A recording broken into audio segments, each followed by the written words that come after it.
Hello there. I'm generally opposed to arguing or beating up on the intellectually and or ethically challenged. But sometimes you just kind of have to. The other day, Bill Donahue, who is really just not worth the effort most of the time, made a very short statement about the Chilean miners' rescue. And each sentence, in and of itself, contained more stupidity than most people can manage in a day. And so I thought I'd break it apart real quick, sentence by sentence, just because I really want this out. I want people to see this and just realize how stupid the concept is. Let's see, it was written October 15th in his own little pet journal, Catholic League. His first sentence is, "The miraculous rescue of all 33 Chilean miners is difficult to understand from a purely secular perspective." That's the lead sentence. And, wow, can you be more stupid? Yes, he can. He can, and he does. Now, what I like about this is that I don't know what miracle occurred. I didn't see one. I saw a ton of people working very hard. I saw a lot of ingenuity. I saw a lot of science, especially geology. I saw miners in and out of the mine. The ones in the mine were working hard on staying alive and staying hopeful. The ones outside were working hard on getting the ones inside out. I didn't really see Christ anywhere. I certainly didn't see him handing food down. I'm fairly certain he wasn't the one operating the drills. And so I'm not entirely sure where that miracle occurred. And also the idea, it's difficult to understand from a purely secular perspective. No, it's not. There was a problem that resulted in miners being trapped underground. There was a hole dug in order to lower them cots, food, water, iPods. Then a lot of people worked really hard to drill holes to extract the miners. It's a secular perspective, and it explains the entire situation pretty well.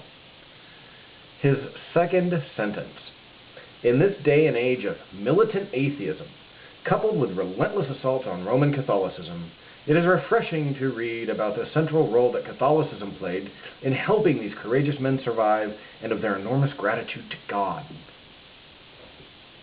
Okay, as I've said before, I love the term militant atheist because it ensures that you have a starting point, and everything after this starting point is going to become more progressively stupid. As soon as someone says militant atheist, you know that the next few things out of their mouth aren't going to make any sense, they aren't going to be intellectually accurate, and most likely they're going to be complete lies.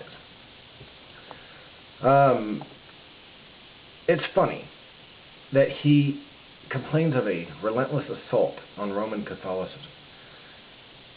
Criticizing a corrupt organization is not a relentless assault. We aren't there with guns shooting at the Vatican. We aren't putting together hit teams to kill the Pope. We aren't even going after individual priests. And funnily enough, I wouldn't have all that much problem if people were going after child rapers. See, here's the thing. You go after them, you grab them, you put them in jail. This is what the church should be doing. Technically, the church should be waging an assault on the members of its own community that behave so despicably, and criticizing them for not doing it. There's nothing wrong with that. When you add to the fact that they are killing and are responsible for the deaths of millions of people in Africa because of some stupid fucking dogma that says condoms are evil, because they are ensuring that medical progress gets halted at our current level because on nearly everything, from DNA to stem cells to keeping women alive when they can't have a baby, all of those are fought by the church. And that deserves criticism. Big time. That's not an assault. It's just not. And then, you know, in that sentence, he also says that Catholicism played a central role. What? What central role? Just as I didn't see Christ operating the drill, I'm fairly certain that priests weren't doing it either. There were a lot of priests there, and there were a lot of priests praying. But the prayer didn't get them out. The people did. The drills did. The prayers didn't keep them alive. The food handed down did. The water handed down did. So, what was the central role of the Catholic Church in this? I did notice that quite a few of the priests there were all proclaiming that their prayers worked and that they talked to God. One of them said his music talked to God, and God talked back to him through music, and that's how the miners got out. Okay, let's settle this once and for all. Take every damn one of those priests, put them in the hole,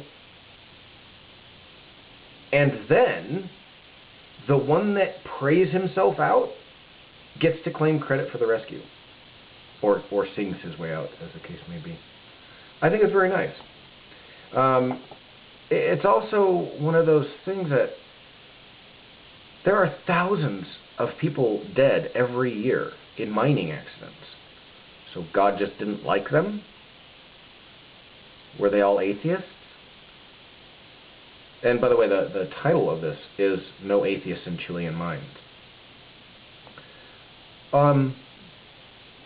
There may not have been many atheists in that mine, but there are certainly atheists that are miners. And so, yeah, you can't even make sense of it. It's amazing. The next sentence. To those who cling to the superstition that there is no meaning to life beyond sheer material existence, we ask them to reflect on the following testimonials. Testimonials? What the fuck would I want to look at testimonials? That doesn't even make any sense. There's a God because I said there is.